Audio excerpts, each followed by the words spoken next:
Ang liwanag mula sa bintana ng pribadong silid sa ospital ay malambing na dumadampi sa natutulog na mukha ng kanyang anghel. Napangiti si Elara habang pinagmamasdan ang kanyang munting si Lia, ang panganay nilang anak ni Miguel. Ang maliliit nitong mga daliri, ang manipis na buhok, ang payapang paghinga, bawat detalye ay isang himala. Ito na ang katuparan ng lahat ng kanyang pangarap. Ang isang masayang pamilya kasama ang lalaking pinakamamahal niya. "Welcome to the world, my love," bulong niya, habang marahang hinahaplos ang pisngi ng sanggol. Kasabay ng pagpihit ng pinto, isang pamilyar na anino ang pumasok. Si Miguel. Ngunit ang inaasahan niyang matamis na ngiti mula sa kanyang asawa ay hindi dumating. Nakatayo lang ito sa may paanan ng kama, seryoso ang mukha, at nakasuot ng isang mamahaling business suit na tila hindi nababagay sa isang silid ng ospital. Ang mga matang dati puno ng pagsinta ay ngayoy tila nagyayelo. "Miggy, nandito ka na pala," mahinang sabi ni Ara. "Tingnan mo si Lia, ang himbing ng tulog niya." Hindi sumagot si Miguel. Naglakad ito palapit, hindi para tingnan ang kanilang anak, kundi para maglapag ng isang makapal na brown envelope sa ibabaw ng kumot, malapit sa kanyang mga paa. Kumunot ang noo ni Ara. "Ano yan?" "Kailangan nating mag-usap, Ara." Ang boses ni Miguel ay malamig at walang anumang emosyon.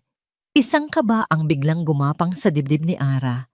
Dahan-dahan niyang inabot ang envelope. Hindi ito sulat. Isa itong makapal na bugkos ng mga dokumento. Nanginginig ang kanyang mga kamay habang binubuklat niya ang unang pahina. Ang mga salitang nakasulat sa itaas ay tila mga punyal na sabay-sabay tumusok sa kanyang puso. Petition for annulment. Nanlamig ang buong katawan ni Ara. Nabitawan niya ang mga papel. Paulit-ulit niyang binasa ang mga salita. Umaasang nagkamali lang siya ng inintindi. Pero malinaw na malinaw ito. Ano? Ano ito, Miguel? Nagbibiro ka ba?" Nabasag ang kanyang boses. Umiling si Miguel. Walang bakas ng pag-aalinlangan sa kanyang mukha. "Hindi ako nagbibiro, Ara. Seryoso ako. Gusto ko nang tapusin ang pagsasama natin." Parang gumuho ang mundo ni Ara. Hindi siya makapaniwala sa kanyang naririnig. Kakapanganak pa lang niya sa anak nila. Ito dapat ang pinakamasayang sandali ng kanilang buhay. "Bakit? May nagawa ba akong mali? Sabihin mo sa akin, Miggy. Aayusin ko." Isang mapaklang na ngiti ang gumuhit sa labi ni Miguel. "Hindi ikaw ang problema, Ara. Ako. May iba na akong mahal." Ang bawat salita ay sampal na dumadapo sa kanyang pagkatao. "Sino naman sino?" Halos pabulong niyang tanong. Takot na marinig ang sagot. Tumingin si Miguel sa kanya ng diretso. Walang awa, walang pagsisisi. Si Katrina Salvador, at pagkatapos ay ibinigay niya ang huling pinakamabigat na dagok. Buntis siya, Ara, at ako ang ama. Doon na tuluyang nadurog ang puso ni Ara. Naramdaman niya ang unti-unting pag-init ng kanyang mga mata. Sunod-sunod na pumatak ang mga luha na hindi niya na napigilan. Napatingin siya sa natutulog na si Lia at lalong sumidhi ang sakit. "Paano mo nagawa ito sa amin? Sa anak mo?" Umiiyak niyang sabi. "Maging praktikal ka, Ara." Walang pagbabago sa tono ni Miguel. "Huwag na nating pahabain ito para hindi na tayo umabot sa korte." Pagkasabi noon ay tumalikod na siya at naglakad palabas ng silid. Walang lingon-lingon. Iniwan si Ara na wasak, yakap-yakap ang kanilang anak at nalulunod sa sarili niyang mga luha. Maya-maya, pumasok ang isang nurse para i-check ang kanyang vital signs. "Ma'am Ara, okay lang po ba kayo?" Nag-aalalang tanong ng nurse nang makita ang kanyang kalagayan. Hindi makasagot si Ara. Ang kaya lang niyang gawin ay umiling. Habang patuloy na umiiyak, ang mga papel ng kanilang pagwawakas ay nakakalat sa kama na tila mga abo ng isang pangarap na sinunog hanggang sa maging pulbos.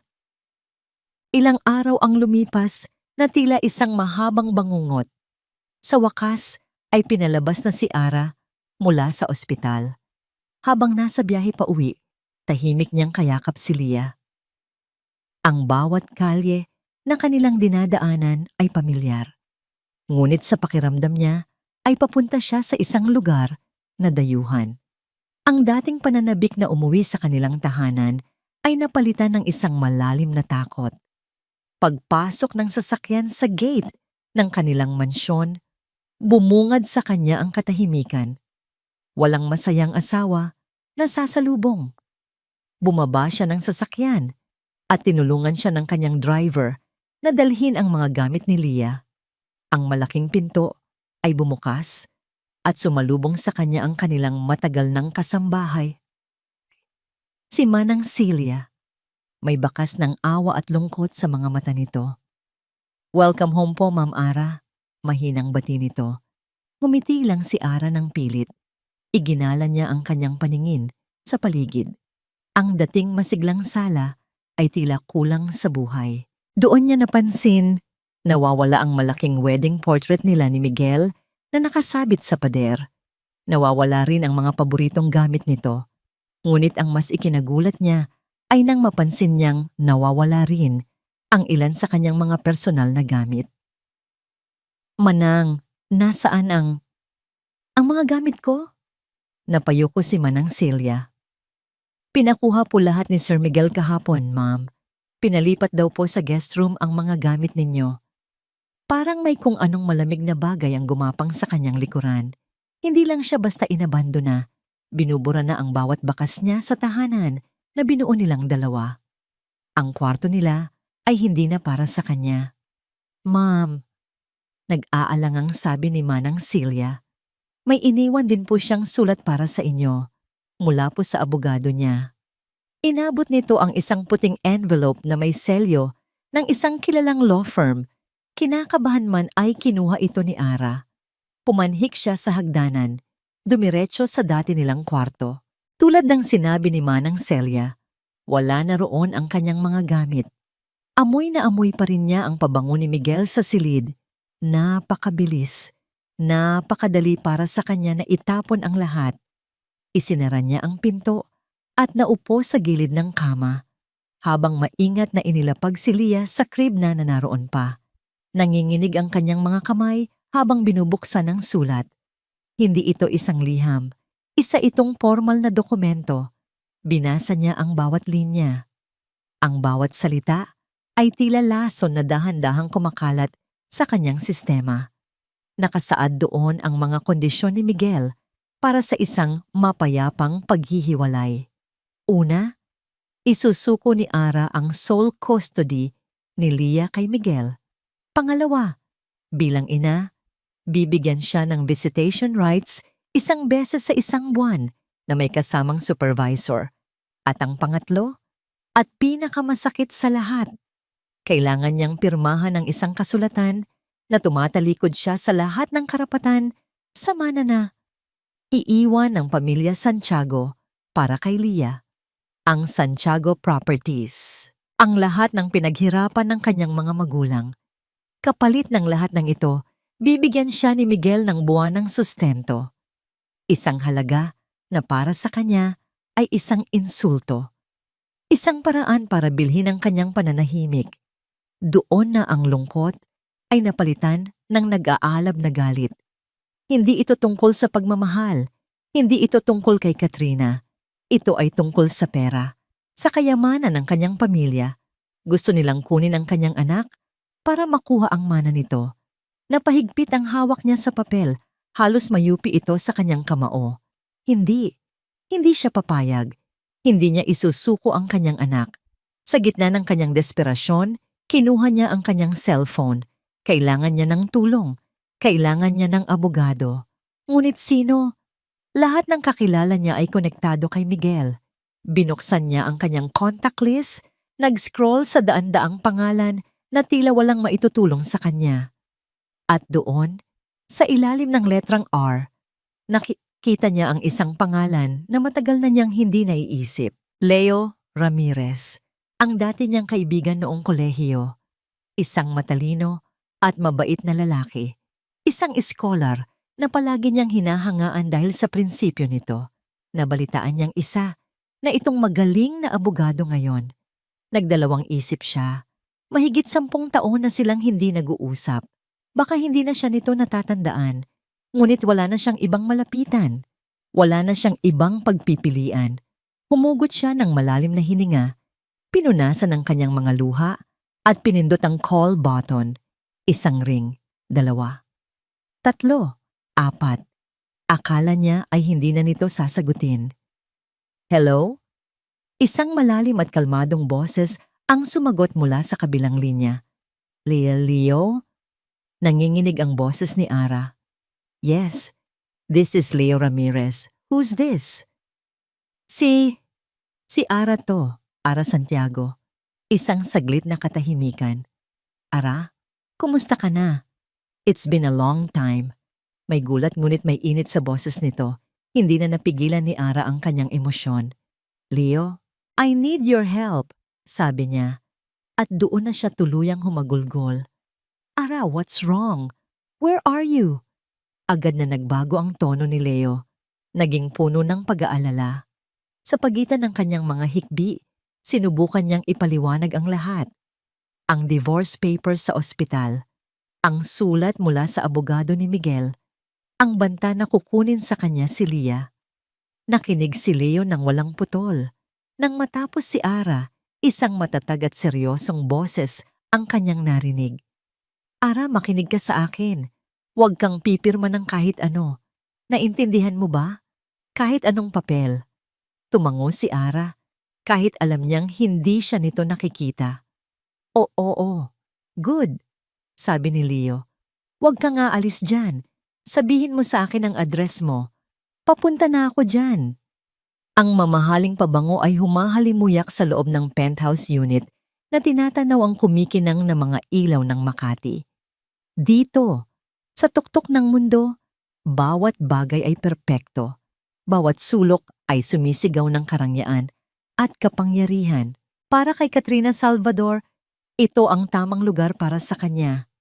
Nakaupo siya sa isang plush velvet sofa, hawak ang isang kopita ng red wine, habang pinagmamasdan si Miguel na pabalik-balik sa paglalakad sa kanyang harapan.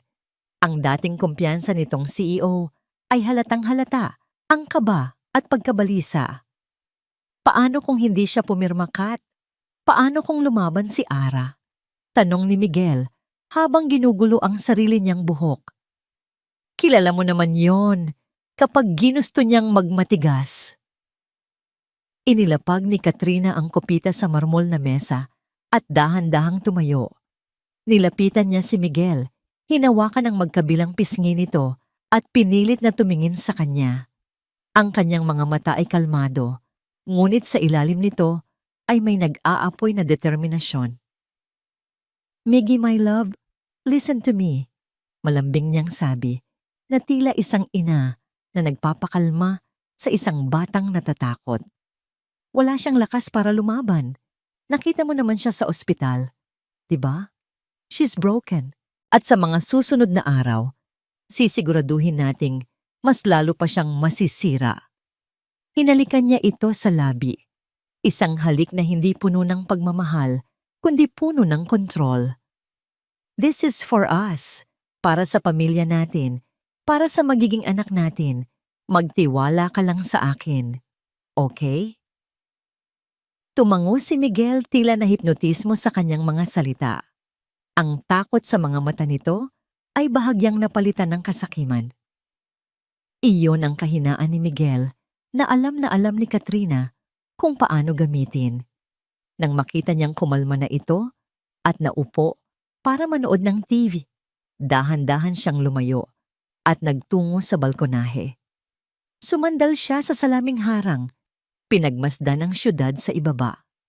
Ang mga gusali ay tila mga dambuhalang lapida sa dilim.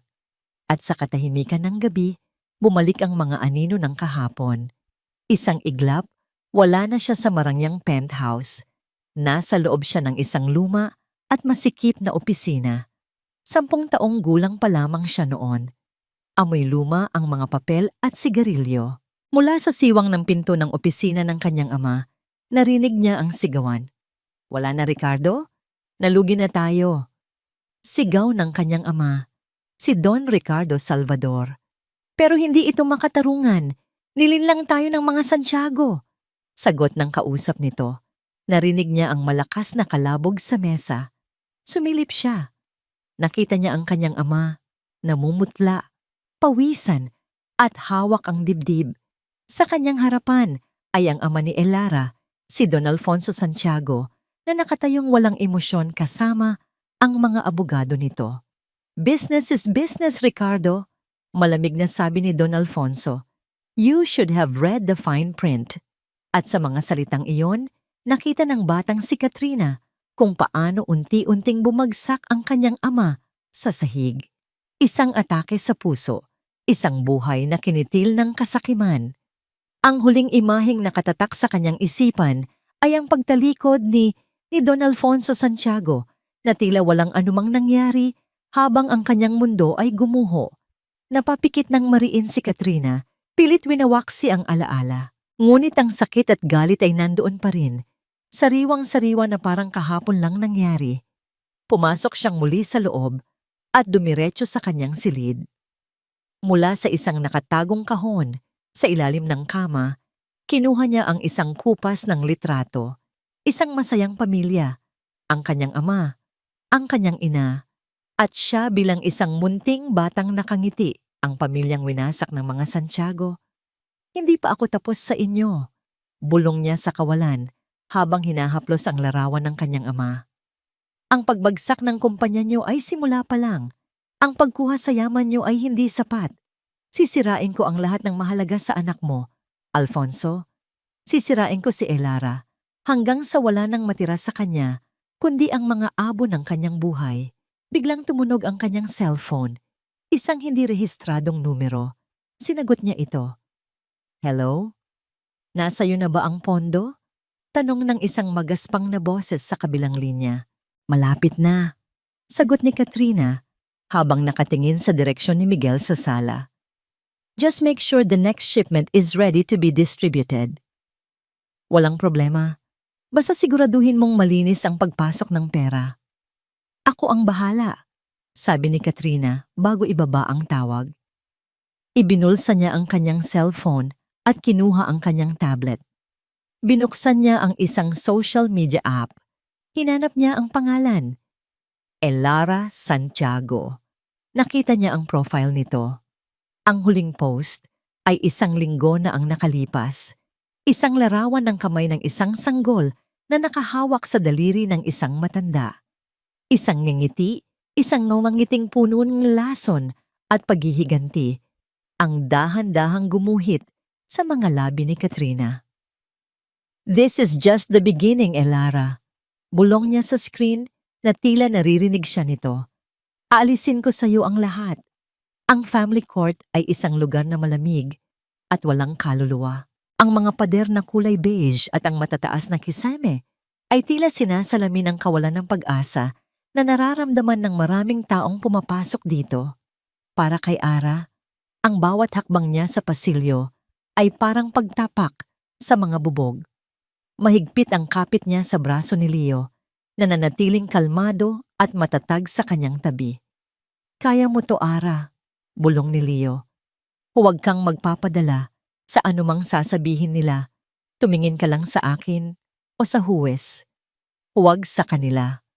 Tumango si Ara, ngunit hindi niya mapigilan ang panginginig ng kanyang mga kamay. Pagpasok nila sa silid hukuman, agad niyang nakita ang mga ito. Nakaupo sa kabilang panig si Miguel, suot ang isang mamahaling suit, ang mukha ay blanco. Sa tabi nito, si Katrina. Ang tiyan nito ay mas malaki na ngayon at sadya niyang ipinapakita ito sa suot niyang damit. Nakahawak ang kamay nito sa braso ni Miguel na tila ipinapamukha kay Ara kung sino ang nagwagi. Nag-iwas ng tingin si Miguel nang magtama ang kanilang mga mata. Ngunit si Katrina ay hindi. Tinitigan siya nito ng diretso, may isang malamig na ngiti sa mga labi na nagpadala ng kilabot sa buong katawan ni Ara. Nagsimula ang pagdinig. Unang nagsalita ang abogado ni Miguel, si Attorney Mendoza. Isang matandang lalaki na may matalas na tingin. Your Honor, panimula nito.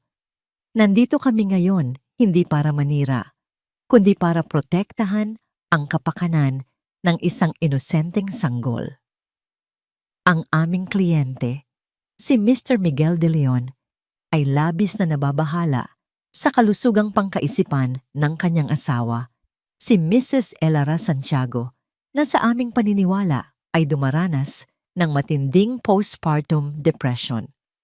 Naramdaman ni Ara na uminit ang kanyang pisngi, ang kahihiyan. Sa harap ng maraming tao, ang pinakapribado niyang pinagdaanan ay ginagawang isang sirko. Ipinakita ni Attorney Mendoza ang mga ebidensya. Una, isang serye ng mga text messages, mga mensahe ni Ara kay Miguel noong mga unang araw pagkatapos niyang manganak. Pagod na ako. Hindi ko na yata kaya. Ayokong iwanan mo ako. Ang bawat mensahe na ipinadala niya sa gitna ng kanyang kalungkutan at pagod ay pinalabas na tila mga salita ng isang taong wala sa sarili. Mga salita ng isang taong hindi kayang alagaan ang sarili niyang anak. Sunod na tinawag ang isang testigo. Si Lorna, isa sa mga mas bagong kasambahay na kinuha ni Miguel, ang babaeng inakala ni Ara na mapagkakatiwalaan. Maari mo bang isalaysay sa korte ang mga napansin mo kay Ma'am Ara pagka-uwi niya mula sa ospital? Tanong ni Attorney Mendoza. Opo, sir. Sagot ni Lorna, umiiwas tumingin sa direksyon ni Ara. Lagi po siyang umiiyak sa kwarto. Minsan po, ayaw niyang kumain. May isang beses po na narinig ko siyang sumisigaw. Sinasabing kasalanan niyo itong lahat. Kasinungalingan. Lahat ay pinalaki, binaluktot. Tumingin si Katrina kay Ara. May peking pag-aalala sa kanyang mukha. Tila sinasabi nitong, tingnan mo, kahit ako, nag-aalala para sa'yo. Ang pagpapanggap nito ay mas masakit pa kaysa sa mga akusasyon. Nang si Leo na ang tumayo, bahagyang gumaan ang pakiramdam ni Ara. Lorna? Mahinahon, ngunit may diin na tanong ni Leo nang siya na ang mag-cross-examine. Gaano ka nakatagal nagtatrabaho para sa pamilya de Leon? Mag-iisang taon na po, sir. At sa loob ng isang taon na yon, nasaksihan mo ba kung paano inalagaan at minahal ni Mrs. Santiago ang kanyang asawa? Oo po, sir. Nasaksihan mo rin ba kung gaano siya kasabik sa pagdating ng kanyang anak? Opo, sir. Ngayon sinabi mo na naririnig mo siyang sumisigaw. Sino ang kausap niya noon? Natigilan si Lorna. Wala po. Mag-isa lang po siya. So hindi mo alam kung sino o ano ang tinutukoy niya. Pwedeng ang kanyang asawa na nang iwan sa kanya. Pwedeng ang kabit ng asawa niya. Ngunit pinapalabas ninyo na para siyang baliw na nagsasalita mag-isa. Tama ba? Hindi nakasagot si Lorna. Nagpatuloy si Leo, mas matalas ang boses. Totoo ba, Lorna, na 2 linggo bago ang pagdinig na ito ay nabayaran mo ng buo ang malaki mong pagkakautang sa isang lending company? Namutla si Lorna. Hindi po totoo yan. Mayroon kami ritong kopya ng resibo kung gusto mong makita, sabi ni Leo habang naglalabas ng isang papel mula sa kanyang folder. Nagkagulo ang silid, kahit si Miguel ay nagulat sa revelasyon. Tanging si Katrina lang ang nanatiling kalmado. Ngunit sa kabila ng ginawa ni Leo, ang duda ay naitanim na sa isip ng huwes. Ang kapakananan ng sanggol ang pinakamahalaga. Habang pinahahalagahan ng korteng ito ang ipinakitang ebidensya ng magkabilang panig, sabi ng huwes sa wakas, ang kanyang boses ay umaalingaw-ngaw sa tahimik na silid. Ang mga alegasyon tungkol sa mental health ay isang seryosong bagay. Hindi natin ito maaaring isantabi. Bumaling ang huwes kay Ara. Mrs. Santiago, para sa kapakanan ng iyong anak at para na rin sa patas na paglilitis. Huminto ito sandali. Ang korte ay nag-uutos na sumailalim ka sa isang psychological evaluation mula sa isang accredited na espesyalista. Ang resulta nito ay magiging malaking bahagi ng desisyon ng korte sa kung sino ang dapat magkaroon ng pansamantalang kustodya kay Baby Leah. Gumuho ang mundo ni Ara sa pangalawang pagkakataon. Isang pagsusuri, isang pagsubok para patunayan na hindi siya baliw, na karapat-dapat siyang maging isang ina. Ang kinabukasan niya at ng kanyang anak ay nakasalalay na ngayon sa desisyon ng isang estranghero. Ang mga sumunod na araw ay naging malabo para kay Ara. Ang bigat ng utos ng korte ay tila isang madilim na ulap na nakabitin sa ibabaw ng kanyang ulo. Kailangan niyang patunayan na siya ay isang matatag at may kakayahang ina, habang ang kanyang puso ay patuloy na dinudurog ng kataksilan at kawalang katarungan. Kailangan nating maging handa, Ara, sabi ni Leo sa kanya isang hapon habang nag-uusap sila sa sala. Gagamitin nila ang lahat laban sa'yo, kaya kailangan din nating maghanap ng anumang bagay na magagamit natin laban sa kanila. Anumang dokumento, email, o kahit anong hindi pangkaraniwan na maaring naiwan ni Miguel. Ang ideya na halongkatin ang mga gamit ng lalaking minsan niyang minahal ay nagdulot ng kirot sa kanyang dibdib. Ngunit alam niyang kailangan niyang maging matapang. Hindi para sa sarili niya, kundi para kay Leah. Sa tulong ni Manang Celia, ang tanging kasambahay na nanatiling tapat sa kanya, sinimulan nilang ayusin ang mga naiwang gamit ni Miguel na inilipat sa lumang bodega sa likod ng bahay. Ang bodega ay puno ng alikabok at mga lumang kasangkapan, mga saksi sa masasayang araw na ngayoy mga alaala na lang. Dito po lahat, dinala yung mga gamit mula sa study ni Sir Miguel, ma'am, sabi ni Manang Celia habang pinupunasan ang isang lumang aparador. Habang isa-isa nilang binubuksan ang mga kahon, mga lumang libro, mga papeles mula sa opisina, mga damit, wala silang makitang anumang kahina-hinala. Halos mawalan na ng pag-asa si Ara. Marahil ay naging maingat si Miguel. Marahil ay wala talaga silang mahahanap. Napaupo siya sa isang baul, pagod at pinanghihinaan ng loob. Napatingin siya sa isang sulok ng bodega sa likod ng isang sirang silya. May isang itim na metal box doon, hindi gaanong kalakihan, ngunit mukhang matibay. Manang, ano po yung kahon na yon? Tanong niya. Ay, yan po ba? Matagal na po yan dyan, ma'am.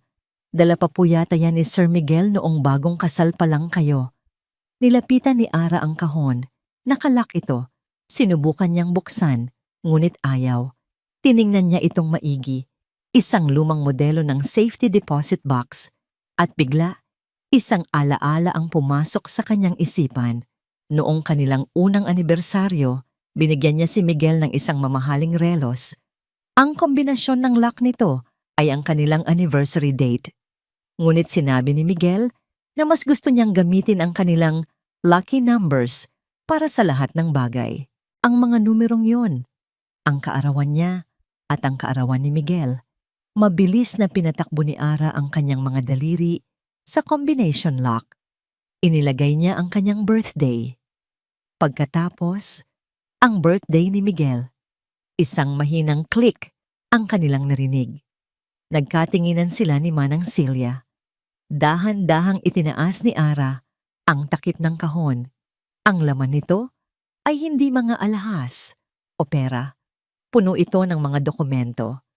Sa ibabaw ay mga folder na may label na investments. Ngunit hindi ito ang mga investment na alam niya. Ang mga pangalan ng kumpanya ay dayuhan sa kanya. Pharmalux Trading, Biogen Solutions. Kinuha niya ang isang folder. Sa loob nito ay mga resibo ng malalaking wire transfer at mga shipping invoice. Ang mga dokumento ay para sa pag-angkat ng mga herbal supplements mula sa isang supplier sa China.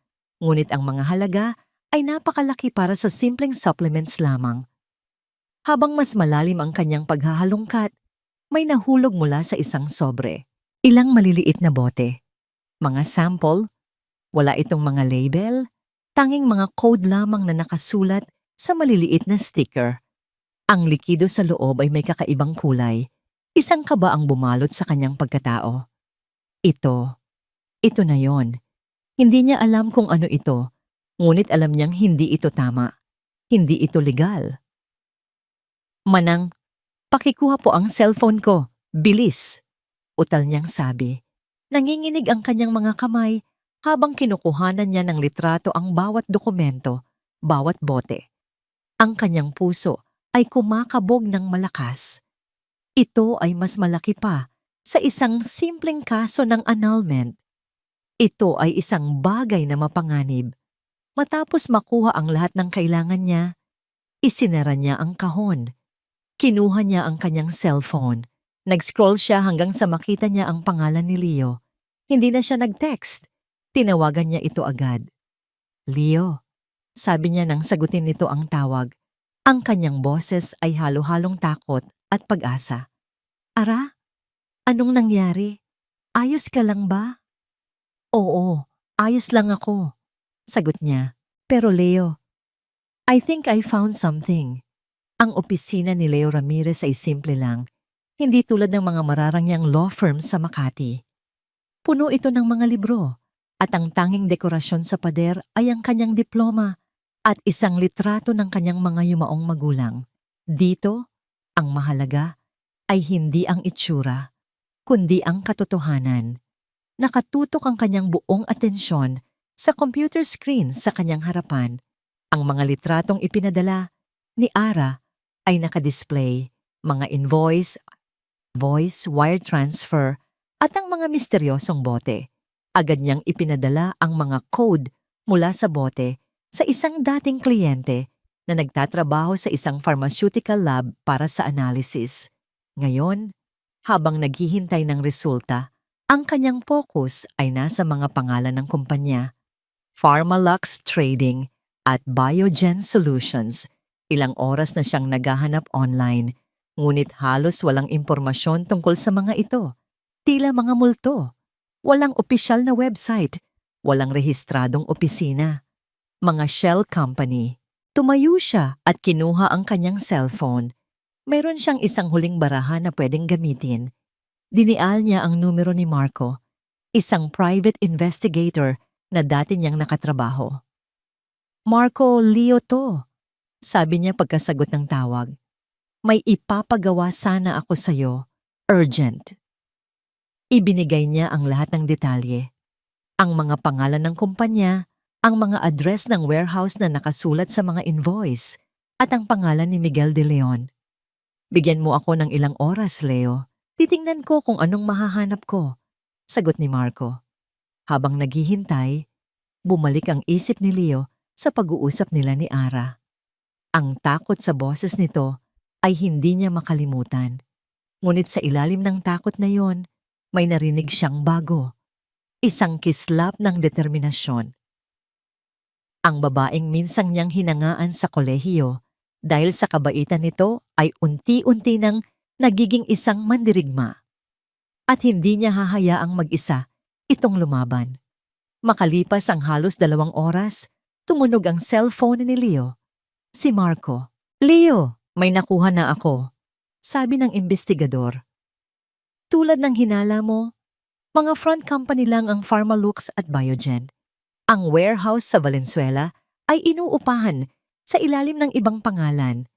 At ang mas interesante, ang warehouse na to ay sangkot sa isang raid noong nakaraang taon. Smuggled goods, pero naayos ang kaso na wala na lang bigla. Sino ang nag-ayos? Tanong ni Leo. Isang abogado? Isang magaling na abogado na kilala sa pag-aayos ng mga maduduming kaso. Ang pangalan niya ay Katrina Salvador. Natigilan si Leo. Ang mga piraso ng puzzle ay unti-unti nang nabubuo. Si Katrina ang utak sa likod ng lahat. Si Miguel ay isang kasangkapan lamang. Salamat, Marco. Malaking tulong to. Pagkababa niya ng tawag, isa na namang mensahe ang pumasok sa kanyang cellphone mula sa kanyang kaibigan sa lab. Leo, nakuha na namin ang resulta. Delikado to. Hindi ito herbal supplement. Isa itong pekeng bersyon ng isang kilalang gamot para sa puso. Mababa ang kalidad at may mga sangkap na pwedeng magdulot ng matinding side effects. Illegal itong ibenta. Napahawak si Leo sa kanyang sentido, isang sindikato ng pekeng gamot. Ito ang sikreto ni Miguel at Katrina. Ngunit may isang bagay na bumabagabag sa kanya. Bakit si Katrina? Ano ang motibo niya bukod sa pera? Ang paghihiganti ba? Dahil sa simpleng inggit kay Ara? Parang hindi sapat. Dahil sa kuryosidad, binuksan niya ulit ang kanyang browser. This time, ang pangalan na kanyang inilagay sa search bar ay Ricardo Salvador, ang yumaong ama ni Katrina. Ang mga unang resulta ay tungkol sa kanyang kumpanya, ang Salvador Construction. At doon, sa ilalim ng mga lumang balita, isang headline mula sa isang business journal 15 taon na ang nakalipas ang kumuha ng kanyang atensyon. Salvador Construction bangkarote dahil sa masamang investment deal. Binuksan niya ang artikulo. Nanginginig ang kanyang mga kamay habang binabasa niya ang mga detalye. Ang Salvador Construction ay nalugi matapos mag-invest ng malaking halaga sa isang pharmaceutical company na nangako ng malaking kita. Ngunit ang kumpanya ay napatunayang isang scam. Nagbebenta sila ng mga pekeng gamot mula sa ibang bansa. Ang deal na yon ang tuluyang nagpabagsak sa negosyo ni Ricardo Salvador. At sa ibaba ng artikulo, nakasulat ang pangalan ng kumpanyang bumili ng mga natirang asset ng Salvador Construction sa napakamurang halaga. Santiago Properties.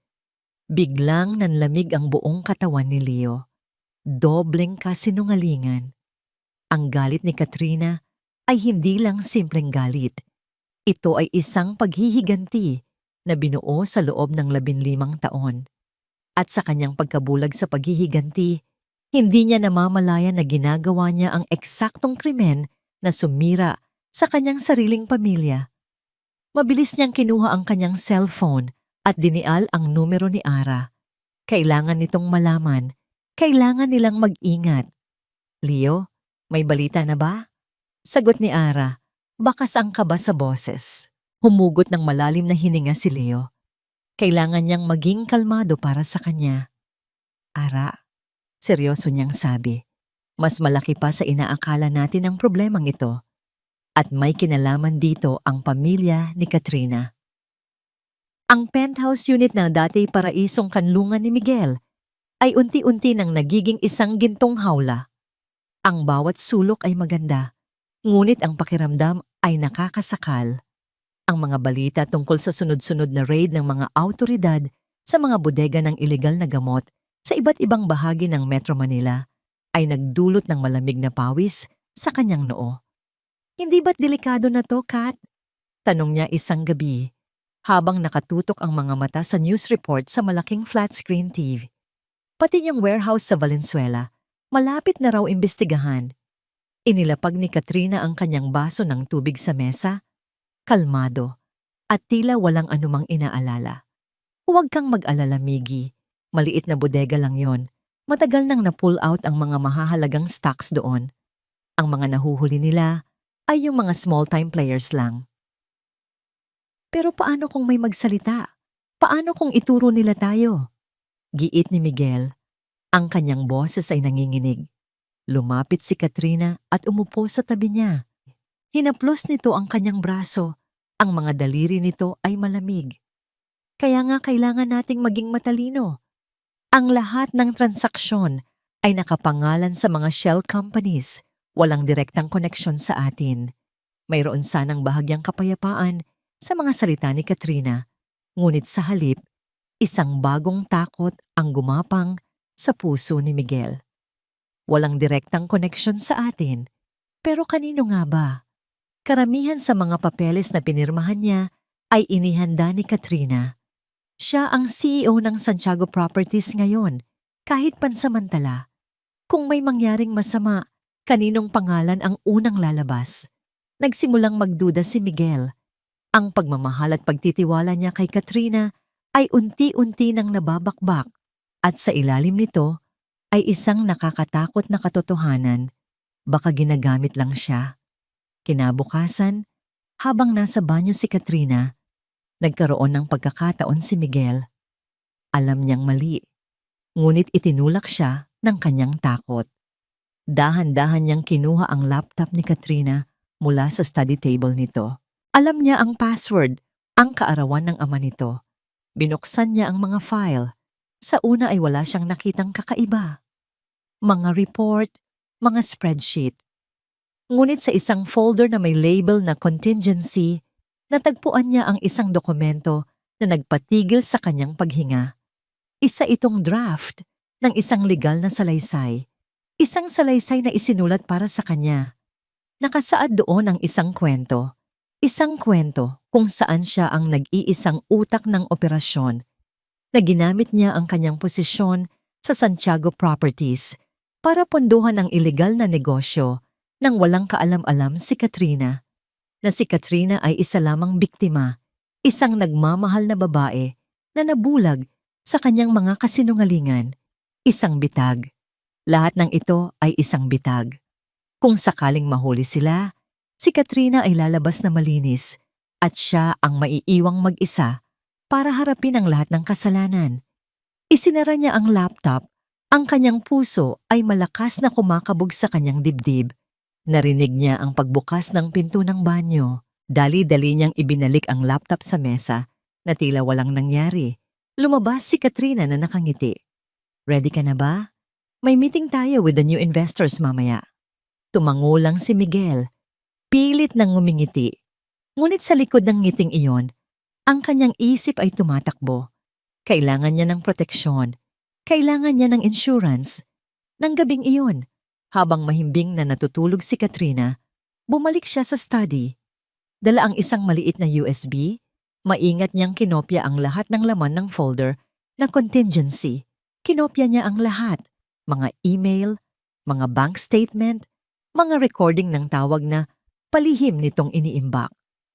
Habang naglilipat ang mga file, napansin niya ang isang subfolder na hindi niya nakita kanina. Ang pangalan, Lias Trust. Dahil sa kuryosidad, binuksan niya ito. Sa loob ay isang dokumento lang. Isang legal na plano na nagdedetalye kung paano sa oras na makuha nila ang kustodya ni Lia at ang kontrol sa mana nito, ililipat ang lahat ng assets mula sa pangalan ni Lia patungo sa isang offshore account na nakapangalan kay Katrina Salvador lamang. Wala ang kanyang pangalan. Wala ang pangalan ng kanilang magiging anak. Lahat ng ito ay para lang kay Katrina. Napaupo si Miguel sa sahig, hawak ang USB. Hindi lang ito bitag. Isa itong ganap na kataksilan. Ginamit siya. Ang pagmamahal na inakala niyang totoo ay isa lamang kasangkapan para sa isang mas malaki at mas madilim na plano. Sa sandaling iyon, alam na ni Miguel ang gagawin. Hindi na ito tungkol sa pera o kapangyarihan. Ito ay tungkol sa pagligtas sa kanyang sarili. Isang umaga, nagising si Ara sa tunog ng walang tigil na pag-vibrate ng kanyang cellphone sa bedside table. Sino kaya ang tatawag ng ganito kaaga? Kinusot niya ang kanyang mga mata at sinilip ang screen. 20 missed calls, 15 text messages mula kay Leo sa mga board member ng Santiago Properties at sa ilang malalapit na kaibigan. Isang malamig na kaba ang biglang gumapang sa kanyang dibdib. May nangyaring masama. Dali-dali siyang bumangon at binuksan ang pinakahuling mensahe. Galing kay Leo. Ara, huwag kang magbubukas ng internet. Huwag kang manonood ng balita. Papunta na ako dyan. Just stay calm. Ngunit huli na ang lahat. Ang babala ni Leo ay nagtulak palalo sa kanyang kuryosidad at takot. Ginalaw niya ang kanyang daliri at pinindot ang social media app. Ang unang bumungad sa kanyang newsfeed ang nagpatigil sa kanyang paghinga. Isang artikulo mula sa isang kilalang gossip blog, The Manila Insider. Ang headline na nakasulat sa malalaki at mapanirang mga letra ay tila isang suntok sa kanyang sikmura. Santiago Harris, nalululong sa droga, postpartum depression o isang mapanganib na ina? Nanginginig ang kanyang mga kamay habang binabasa niya ang laman ng artikulo. Isang kwentong puno ng kasinungalingan, Bawat salita ay maingat na pinili para wasakin siya. Sinasabi roon na si Elara Santiago ay dumaranas ng matinding mental breakdown na naging pabaya siya sa kanyang bagong silang na anak, na madalas siyang nakikitang wala sa sarili at hysterical. Ngunit ang pinakamasakit ay ang mga litratong kalakip nito. Isang litrato niya, kuha mula sa malayo, kung saan mugto ang kanyang mga mata at magulo ang buhok. Isang gabi iyon, kung kailan hindi siya makatulog sa kaiiyak. Pinalabas itong itsura ng isang taong bangag. Isa pang litrato niya nakuha sa garden, kung saan nakatulala siya sa kawalan. Inilarawan ito bilang isang sintomas ng kanyang pagkawala sa realidad. At ang pinakamasaklap, isang litratong malinaw na edited. Ang kanyang mukha na may madilim na eye bags ay ipinatong sa isang katawan ng babaeng may hawak na bote ng alak. Hindi totoo to, bulong niya sa sarili. Ang artikulo ay mabilis na kumalat. Libo-libo na ang shares. Ang comment section ay puno ng masasakit na salita mula sa mga taong hindi siya kilala. Mga taong hinuhusgahan siya base sa isang kasinungalingan. Kawawang bata. Sana mapunta sa ama. Typical mayaman. Akala mo nasa kanila na ang lahat, pero may problema pala sa utak. Dapat ipasok na yan sa rehab. Bawat komento ay parang karayom na tumutusok sa kanyang puso. Ang kanyang kahihiyan, ang kanyang sakit, ay ginawang pampublikong palabas. Hindi lang siya ang sinisira nila, kundi pati na rin ang pangalan ng kanyang pamilya, ang Santiago Properties. Kasabay noon, tumawag ang isa sa mga board member ng kumpanya. Ara, I'm sorry pero kailangan nating magpatawag ng emergency meeting. Sabi nito, ang boses ay puno ng pag-aalala. Ang mga investor natin ay nag-aalala. This scandal is affecting our stock price. Pagkababa niya ng tawag, pumasok si Manang Celia sa kanyang silid, dala si Baby Leah. Ma'am, dumating na po si Attorney Leo. Nasa baba po siya. Sabi nito, ngunit ang mga mata nito ay nakatingin sa cellphone na hawak ni Ara. Alam na rin nito. Nang bumaba si Ara, naroon si Leo sa sala. Ang muka ay seryoso at puno ng galit. Si Katrina, sabi agad ni Leo. Siya ang may gawa nito. May connection siya sa may-ari ng blog na yan. Ito ang desperadong galaw niya para impluwensyahan ang desisyon ng korte. Ngunit parang wala nang naririnig si Ara. Ang tanging nasa isip niya ay ang kanyang anak. Paano kung maniwala ang huwes dito? Paano kung isipin ng lahat na isa siyang masamang ina? Anong gagawin natin, Leo? Tanong niya. Ang boses ay basag at puno ng pagkatalo. Paano ko lalabanan to? Buong mundo na ang humusga sa akin. Hinawakan ni Leo ang kanyang balikat. Hindi ka nag-iisa, Ara. Lalabanan natin to. Ngunit bago pa man niya matapos ang kanyang sasabihin, tumunog ang cellphone ni Leo. Isang email mula sa korte. Binasa ito ni Leo at dahan-dahang naglaho ang kulay sa kanyang mukha. Leo, anong sabi? Tanong ni Ara, kinakabahan. Tumingin si Leo sa kanya. Ang mga mata nito ay puno ng masamang balita. Dahil sa bagong ebidensya at public concern, sabi ni Leo, ang bawat salita ay tila napakabigat. Nagpatawag ang korte ng isang emergency hearing bukas ng umaga para pagdesisyunan ang pansamantalang kustodya ni Leah. Ang emergency hearing ay mas masahol pa kaysa sa unang pagdinig. Ang hangin sa loob ng silid hukuman ay mabigat, puno ng tensyon at mga mapanghusgang tingin.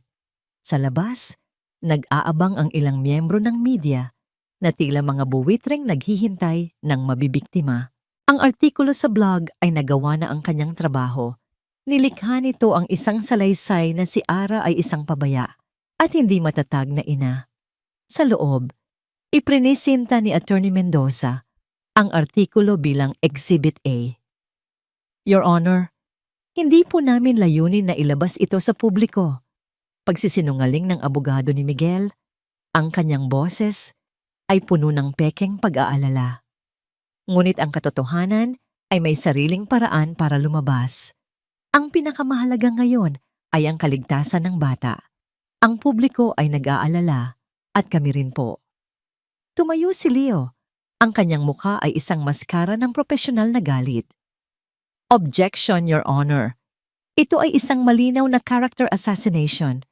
Ang artikulong ito ay galing sa isang gossip blog, hindi sa isang respetadong news source. Puno ito ng mga kasinungalingan at edited na mga litrato. Ito ay isang desperadong pagtatangka na manipulahin ang korteng ito. Nagtalo ang dalawang abogado. Ang mga salita ay tila mga bala na nagliliparan sa ere. Ngunit si Ara ay parang wala na roon. Nakatingin lang siya sa huwes, isang babaeng nasa katanghalian ng edad, na ang muka ay seryoso at hindi mabasa. Sinusubukan ng huwes na maging patas, ngunit kitang-kita sa mga mata nito ang impluwensya ng iskandalo, ang kapakanan ng bata. Laging yon ang babalik. At sa mata ng publiko at ng batas ngayon, ang pag-iwan kay Leah sa piling niya ay isang panganib. Habang kinikilala ng korteng ito na ang mga impormasyon mula sa social media ay dapat suriin ng maigi, nagsimulang magsalita ang huwes at sa bawat salita nito ay tila lumiliit ang mundo ni Ara. Hindi rin natin maaaring baliwalain ang potensyal na panganib sa isang sanggol na walang kalaban-laban. Ang psychological evaluation ni Mrs. Santiago ay hindi pa tapos. Hanggat hindi natin natitiyak ang kanyang katatagan, ang korte ay dapat unahin ang kaligtasan ng bata. Huminto ang huwes at tumingin ng diretso kay Ara. Ang mga mata nito ay may bahid ng awa, ngunit ang desisyon nito ay matigas na parang bato. Pansamantala, deklara ng huwes, ang boses nito ay pinal at walang apela. Ang sole temporary custody kay Baby Leah de Leon ay ipinagkakaloob sa kanyang ama, si Mr. Miguel de Leon. Isang malakas na, "Hindi!" ang gustong isigaw ni Ara, ngunit walang boses na lumabas mula sa kanyang lalamunan. Parang binuhusan siya ng nagyayelong tubig, hindi siya makagalaw, hindi siya makahinga. Ang desisyong ito ay mananatiling may bisa hanggang sa susunod na pagdinig matapos mailabas ang resulta ng psychological evaluation. May karapatan si Mrs. Santiago para sa supervised visits 1 beses sa 1 linggo. Tapos na, nakita ni Ara ang pagtayo ni na Miguel at Katrina. Sa mukha ni Miguel ay may bahid ng pagkakasala, ngunit mabilis itong nawala. Si Katrina naman, sa unang pagkakataon, ay hindi na nagtago sa likod ng isang pekeng ngiti.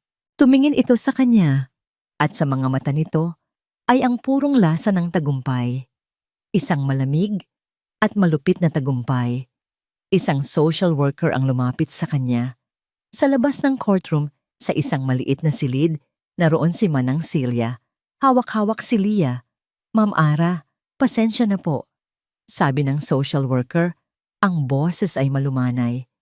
"Kailangan na po nating ibigay ang bata sa kanyang ama." Hindi, parang awa niyo na." Pagmamakaawa ni Ara, habang ang mga luha ay malayang dumadaloy sa kanyang mga pisngi. "Anak ko siya. Huwag niyo siyang kunin sa akin."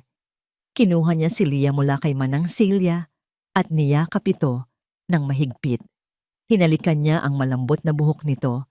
Sinisinghot ang amoy ng kanyang sanggol, ang kanyang mundo, ang kanyang buhay, ang kanyang lahat. Pumasok si Miguel sa silid. Hindi siya makatingin ng diretso kay Ara. "Ibigay mo na sa akin si Leah, Ara," mahina niyang sabi. "Huwag, Miguel. Parang awa mo na." Humagulgol si Ara. "Huwag mong gawin to sa amin." Ngunit hindi si Miguel ang nagdesisyon. Kinuha ng social worker si Leah mula sa kanyang mga bisig. Ang pagpupumiglas ni Leah, ang pag-iyak nito, ay tila mga punyal na sumasaksak sa puso ni Ara. Ibinigay ng social worker ang sanggol kay Miguel. Lumapit si Katrina sa tabi nito at hinaplos ang likod ng bata na para bang siya ang tunay na ina. At sa huling pagkakataon, bago sila tumalikod, ngumiti si Katrina kay Ara. Isang ngangiti na nagsasabing, "Panalo ako, talunan ka." Napanood na lang ni Ara ang paglayo nila, dala ang piraso ng kanyang puso. Nang mawala na sila sa kanyang paningin, gumuho ang kanyang mga tuhod. Napasubsob siya sa sahig. Ang kanyang mga hikbi ay umalingaw-ngaw sa tahimik na pasilyo. Yakap-yakap siya ni Leo. Sinusubukang aluin, ngunit walang salita ang makakapawi sa sakit. Lahat ay nawala. Ang kanyang asawa, ang kanyang pangalan, at ngayon, ang kanyang anak. Sa gitna ng kanyang pagdadalamhati, naramdaman niya ang pag-vibrate ng kanyang cellphone sa bulsa. Hindi niya ito pinansin, ngunit patuloy ito. Nang sa wakas ay kinuha niya ito, may nakita siyang isang text message mula sa isang numerong hindi niya kilala. Nanginginig ang kanyang mga daliri habang binubuksan niya ito. Ang mensahe ay maikli lang, ngunit nagpatigil ito sa kanyang pag-iyak. "Alam ko ang totoo tungkol kay Katrina. Magkita tayo." Ang mensahe ay tila isang maliit na kandila sa gitna ng isang napakalawak na kadiliman. Isang maliit na kislap ng pag-asa sa panahong pakiramdam ni Ara ay katapusan na ng lahat. "Sino to?" Agad na tanong ni Leo nang makita ang pagbabago sa ekspresyon ng mukha ni Ara. "Hindi ko alam," sagot ni Ara. Ipinakita ang text sa kanya. "Pero, kailangan ko siyang makita, Leo. Ito na lang ang pag-asa ko." May pag-aalinlangan sa mukha ni Leo. "Delikado, Ara. Pwedeng patibong lang to ni Katrina." "Alam ko," sabi ni Ara. Ngunit sa pagkakataong ito, ang kanyang boses ay may bagong tatag. Wala nang mas masakit pa sa pagkawala ng kanyang anak. Wala na siyang ibang katatakutan. "Pero paano kung totoo? Hindi ko pwedeng palampasin to." Sinunod nila ang instruksyon sa text. Isang tahimik na coffee shop sa isang hindi gaanong mataong lugar sa Quezon City. Gabi na, at kakaunti na lang ang mga tao sa loob. Pinili nila ang isang mesa sa pinakasulok na bahagi, malayo sa bintana. Bawat minuto ng paghihintay ay parang isang oras. Si Ara ay hindi mapakali, habang si Leo ay alerto. Pinagmamasdan ang bawat taong pumapasok. Makalipas ang 15 minuto, isang pamilyar na anino ang pumasok sa pinto. Nakasuot ito ng itim na hoodie at baseball cap, nakayuko para itago ang mukha. Naglakad ito nang mabilis patungo sa kanilang mesa. Nang mag-angat ito ng tingin, parehong natigilan sina Ara at Leo. Si Miguel. Ang itsura nito ay malayong malayo sa kumpiyansang lalaki sa courtroom kanina. Ang kanyang mukha ay namumutla. Ang mga mata ay ligaw at puno ng takot. Tila isang taong tinatakbuhan ang sarili niyang demonyo. "Miguel?" Halos pabulong na sabi ni Ara, hindi makapaniwala. "Huwag kayong maingay," sabi ni Miguel. Umupo sa kanilang harapan. "Wala tayong maraming oras. Baka masundan niya ako." "Anong ginagawa mo dito? Anong kalokohan na naman to?" Galit na tanong ni Leo, handang tumayo. Pinigilan siya ni Ara. Tumingin siya kay Miguel. Sa kabila ng lahat ng sakit na idinulot nito, nakita niya ang purong takot sa mga mata ng dating asawa. "Nilinlang niya tayong lahat, Ara," sabi ni Miguel. Ang boses ay nanginginig. "Hindi lang ikaw ang biktima niya. Ako rin." "Anong ibig mong sabihin?" tanong ni Ara. "Lahat ng ito, plano niya.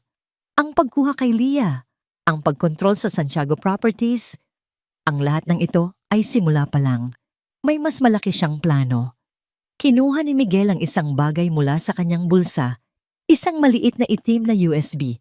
Inilapag niya ito sa mesa at itinulak palapit kay Leo. "Ano yan?" tanong ni Leo. Pinag-aaralan si Miguel. "Lahat," sagot ni Miguel. "Lahat ng ebidensya laban sa kanya nandyan. Mga kopya ng totoong bank statement ng shell companies niya. Mga email niya sa mga kasabwat niya sa sindikato. Mga recording ng pag-uusap nila." Huminto si Miguel at tumingin kay Ara. Ang kanyang mga mata ay puno ng isang emosyon na hindi pa nakikita ni Ara sa kanya dati. Pagsisisi. At may isa pa dyan. Isang bagay na kailangan mong malaman. Kinuha ni Leo ang USB at isinaksak sa dala niyang laptop. Binuksan niya ang mga file. Ang kanilang mga mata ay nanlaki sa bawat dokumentong kanilang nakikita. Ang lawak ng operasyon, ang lalim ng panlilinlang. Ito ay mas masahol pa kaysa sa kanilang inaakala. At doon, sa isang folder, nakita nila ang isang file na may pangalang DNA Result, Confidential. Binuksan ito ni Leo, isang scanned copy ng isang opisyal na resulta mula sa isang pribadong laboratorio. Ang mga pangalan ng subject, Katrina Salvador, Miguel de Leon, at isang unborn male fetus. Dahan-dahang nag-scroll si Leo pababa. Sa pinakahuling linya, nakasulat ang konklusyon ng malinaw at walang duda. Probability of paternity. 0% ang bata. Nauutal na sabi ni Ara. Hindi sa akin. Sabi ni Miguel, napayuko sa hiya at pagkatalo. Nalaman ko lang kamakailan. Ginamit niya ang pagbubuntis niya para makuha ako. At ang masakit, ginamit niya ang pagbubuntis na yon para kunin sa'yo si Leah. Ang buong kwento ay nabuo na. Ang bawat kasinungalingan, bawat manipulasyon. Si Katrina ay hindi lang isang mga agaw. Isa siyang halimaw na nagtago sa likod ng isang biktima. Bakit mo to ginagawa, Miguel? Tanong ni Ara. Ang galit ay napalitan ng pagkalito. Bakit mo siya tinatraidor ngayon? Dahil kung babagsak siya, isasama niya ako. Sagot ni Miguel, puno ng pait. May plano na siya para idiin ako sa lahat. Ito na lang ang paraan para iligtas ang sarili ko. At para na rin siguro itama ang kahit kaunting mali na nagawa ko sa'yo, Ara. Tumingin si Leo kay Ara. Ang kanyang mga mata ay nagliliyab sa bagong pag-asa at determinasyon. Itinuro niya ang laptop. Hawak na natin sila, sabi ni Leo. Ang kanyang boses ay matatag at puno ng kapangyarihan. Oras na para tapusin ang laban na ito. Ang araw ng huling pagdinig ay dumating, ngunit ngayon, iba na ang hangin. Ang bigat sa dibdib ni Ara ay napalitan ng isang kalmadong determinasyon. Ang takot ay napalitan ng tapang. Pagpasok nila ni Leo sa silid hukuman, hindi na siya ang babaeng dehado at kaawa-awa. Nakataas ang kanyang noo, handa para sa huling laban. Sa kabilang panig, nakaupo si Katrina, ang muka ay nagliliwanag sa tagumpay. Hindi niya alam na ang mundong kanyang binuo sa kasinungalingan ay malapit ng gumuho. Si Miguel ay wala sa kanyang tabi. May sarili itong abogado ngayon, nakaupo sa malayo. Ang muka ay hindi maipinta. Nagsimula ang paglilitis. Inilatag ng abogado ni Katrina ang resulta ng psychological evaluation ni Ara. Ayon sa bayad na doktor, si Ara ay emotionally unstable at unfit to be a primary caregiver.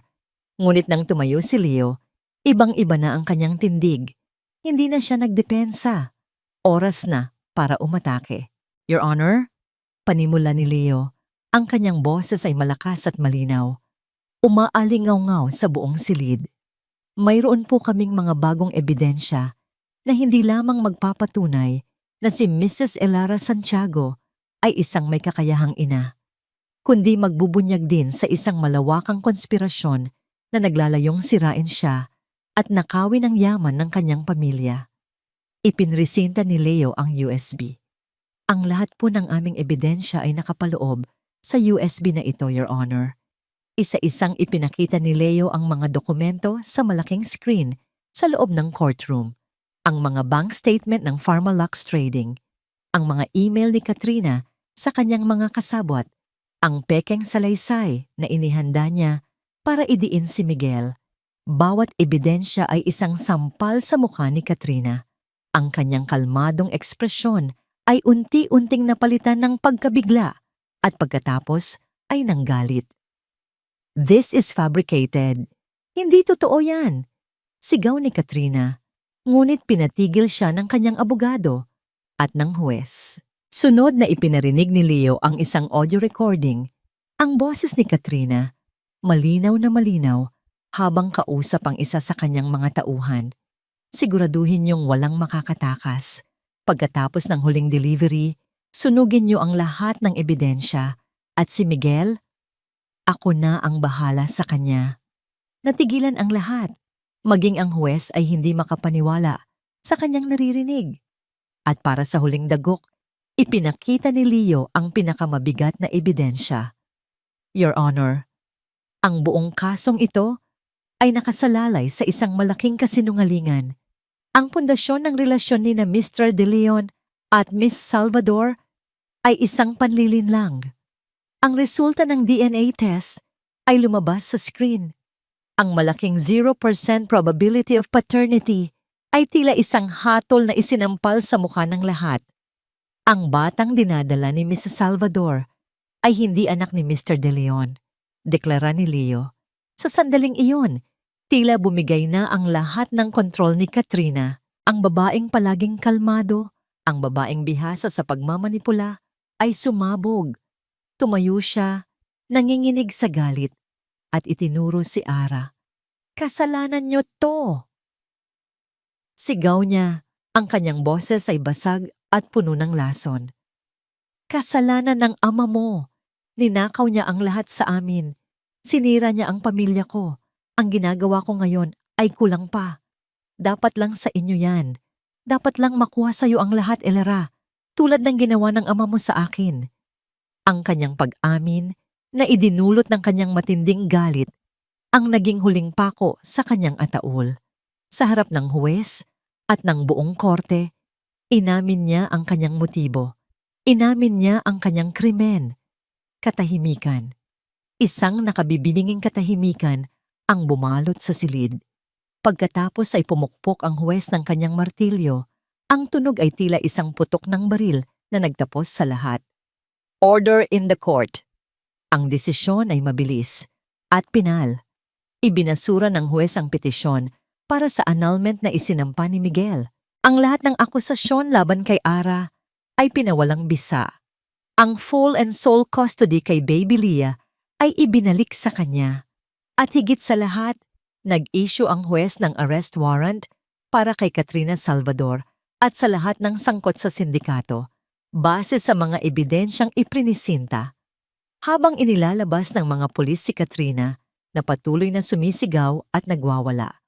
Ang mga mata nila ni Ara ay nagtama sa huling pagkakataon. Wala nang tagumpay sa mga mata ni Katrina, tanging galit, pagkatalo, at ang madilim na anino ng isang buhay na nasira ng sarili niyang paghihiganti. Si Miguel naman ay nakayukulang, tahimik na tinatanggap ang kanyang kapalaran. Nahaharapin din ang mga kasong isasampal laban sa kanya. Nang matapos ang lahat, lumapit ang social worker kay Ara. Buhat-buhat ang kanyang munting anghel. Congratulations po, Ma'am Ara, sabi nito. Nakangiti. Nang muling mayakap ni Ara si Leah, lahat ng sakit, lahat ng hirap, lahat ng luha ay nawala. Napalitan ito ng purong kaligayahan. Mahigpit niyang niyakap ang kanyang anak, habang ang mga luha ng tagumpay at pasasalamat ay dumadaloy sa kanyang mga pisngi. Tumingin siya kay Leo na nakatayo sa kanyang tabi, nakangiti. Ang kanyang tagapagligtas, ang kanyang kaibigan. Sa gitna ng silid hukuman, sa gitna ng kaguluhan na nagwawakas, natagpuan ni Ara ang kanyang kapayapaan. Hawak niya sa kanyang mga bisig ang kanyang kinabukasan. At sa tabi niya ay isang taong handang samahan siya sa bagong simula. 6 na buwan ang lumipas. Ang dating madilim na ulap na bumabalot sa buhay ni Ara ay tuluyan ng naglaho at napalitan ng sikat ng araw. Ang balita tungkol sa Santiago Properties Scandal ay naging isa sa pinakamalaking headline ng taon. Si Katrina Salvador ay napatunayang guilty sa mga kasong estafa, kidnapping, para sa kustodiya ni Leah, at pamamahala ng isang criminal syndicate. Hinatulan siya ng habambuhay na pagkakakulong. Si Miguel bilang state witness ay nakatanggap ng mas mababang sentensya, ngunit mananatili pa rin siya sa kulungan sa loob ng maraming taon para pagbayaran ng kanyang naging papel sa lahat ng nangyari. Sa halip na bumagsak, ang Santiago Properties ay muling bumangon sa ilalim ng bagong pamumuno. Sa isang emergency board meeting, sa tulong at gabay ni Leo, iprinisinta ni Ara ang isang bagong plano para sa kumpanya. Isang planong nakatuon hindi lang sa kita, kundi pati sa integridad at social responsibility. Ang mga board member na humanga sa kanyang katatagan at pananaw ay buong pusong ibinigay sa kanya ang posisyon bilang bagong CEO. Hindi na siya si Ara na umaasa lang sa pagmamahal ng isang lalaki. Hindi na siya si Ara na takot at mahina. Ngayon, siya na si Elara Santiago, isang ina, isang leader, isang babaeng muling binuo ang sarili mula sa mga abo ng kataksilan. Isang hapon, sa isang malawak at luntiang parke sa Quezon City, maririnig ang masayang halakhak ni Lia habang marahan siyang tinutulak ni Ara sa duyan. Malapit ng mag-isang taon ang kanyang anak at bawat araw kasama ito ay isang biyaya. "Higher, Mama! Higher!" Sigaw ng munting bata. Pumapalakpak ang maliliit na kamay. "Okay, baby. Hold on tight." Natatawang sabi ni Ara. Ang eksenang ito, simple, payapa at puno ng pagmamahal, ay isang bagay na minsan niyang inakalang hindi na niya muling mararanatan. Ngunit heto siya ngayon, buo at masaya. Mukhang may nag-e-enjoy. Isang pamilyar na boses ang kanyang narinig mula sa likuran. Napangiti si Ara bago pa man lumingon. Si Leo. May dala itong 3 tasang ice cream. "Leo, kanina ka pa ba dyan?" tanong ni Ara. "Kararating lang. At may dala akong pasalubong para sa paborito kong CEO at sa kanyang paboritong boss," sabi ni Leo habang iniaabot ang isang tasang ice cream kay Ara at maingat na sinusubuan si Lia. Naupo sila sa isang bench malapit sa playground. Pinapanood si Lia na ngayon ay masayang naglalaro sa damuhan. Ang katahimikan sa pagitan nila ay komportable. Puno ng mga hindi sinasabing ngunit nauunawa ang damdamin. "Salamat, Leo," biglang sabi ni Ara, nakatingin sa malayo. "Para saan?" "Sa lahat," sagot niya, at lumingon ito sa kanya. Ang kanyang mga mata ay puno ng taos-pusong pasasalamat. "Hindi ko alam kung nasaan ako ngayon kung hindi dahil sa'yo. Iniligtas mo ako. Iniligtas mo kami ni Lia." Ngumiti si Leo. "Tinulungan mo rin ang sarili mo, Ara. Nakita ko kung paano ka lumaban. Nakita ko kung gaano ka katapang. I was just there to remind you of the strength you've always had." Sa mga nagdaang buwan, si Leo ay naging higit pa sa isang abogado. Naging kaibigan siya, isang karamay, isang sandalan. Siya ang naging kalmadong anino sa likod ni Ara habang hinaharap nito ang bawat bagyo. At sa proseso, isang bagong damdamin ang unti-unting nabuo sa pagitan nila. Isang damdamin na pareho nilang hindi minadali. Habang papalubog ang araw at nagiging kulay kahel ang kalangitan, tumayo si Lia at naglakad-lakad patungo sa kanila. Ang mga munting hakbang ay hindi pa perpekto. "Mama," sabi nito, habang itinuturo ang kamay ni Ara. "Papa," sabi nito ulit, habang itinuturo naman ang kamay ni Leo. Natigilan sina Ara at Leo. Nagkatinginan sila, isang halo ng gulat at kilig ang makikita sa kanilang mga mata. Dahan-dahan, sa ilalim ng papalubog na araw, iniabot ni Leo ang kanyang kamay. Nag-alinlangan si Ara, sandali. Hindi dahil sa takot, kundi dahil sa bigat ng kahulugan nito. Ito ay isang bagong pinto, isang bagong kabanata. At pagkatapos, dahan-dahan din niyang inilagay ang kanyang kamay sa ibabaw ng kamay ni Leo. Hindi na niya kailangan ng isang magarbong love story. Ang kailangan niya ay isang pag-ibig na totoo, isang pag-ibig na ipinanganak mula sa pagkakaibigan, respeto at pagsubok ng panahon. Habang magkahawak ang kanilang mga kamay at si Lia ay nasa pagitan nila, sabay silang naglakad palayo sa playground. Isang bagong pamilya, isang bagong pag-asa, isang bagong simula. At dito nagtatapos ang makulay na kwento ng pagbangon, pag-ibig at panibagong pag-asa para kina Elara, Leo at sa kanilang munting anghel na si Leah. Sa lahat ng aming mahal na tagapakinig, maraming salamat. Salamat sa inyong walang sawang pagsubaybay at sa pagsama ninyo kay Elara sa kanyang napakabigat na paglalakbay. Habang isinusulat ko ang bawat kabanata, ramdam ko ang bigat ng bawat luha ni Elara, ang sakit ng bawat kataksilan, at ang lamig ng bawat gabi ng kalungkutan. Ngunit sa kabila ng lahat ng iyon, mas ramdam ko ang nag-aalab na lakas ng kanyang puso bilang isang ina. Isang lakas na kayang bumago ng anumang kadiliman at kayang harapin ang anumang pagsubok. Nais kong iwan sa inyo ang isang mensahe ng pag-asa na kahit gaano kadilim ang gabi, palaging may sisikat na araw, na ang tunay na lakas ay hindi nasusukat sa hindi pagbagsak kundi sa paulit-ulit na pagbangon, at higit sa lahat na ang pag-ibig na tunay at tapat ay dumarating sa tamang panahon, sa paraang hindi mo inaasahan. Madalas sa panahong pakiramdam mo ay sumuko ka na. Ano ang pinakapaborito ninyong sandali sa kwento? Anong aral ang inyong napulot mula sa pinagdaanan ni Ara? Inaanyayahan ko kayong ibahagi ang inyong mga saloobin sa comment section sa ibaba. Ang inyong mga boses at kwento ay mahalaga rin sa amin. Muli, mula sa kaibuturan ng aking puso, maraming salamat sa inyong pagmamahal at suporta. Hanggang sa susunod nating kwento. Nagmamahal, hindi binasa ang sulat ko.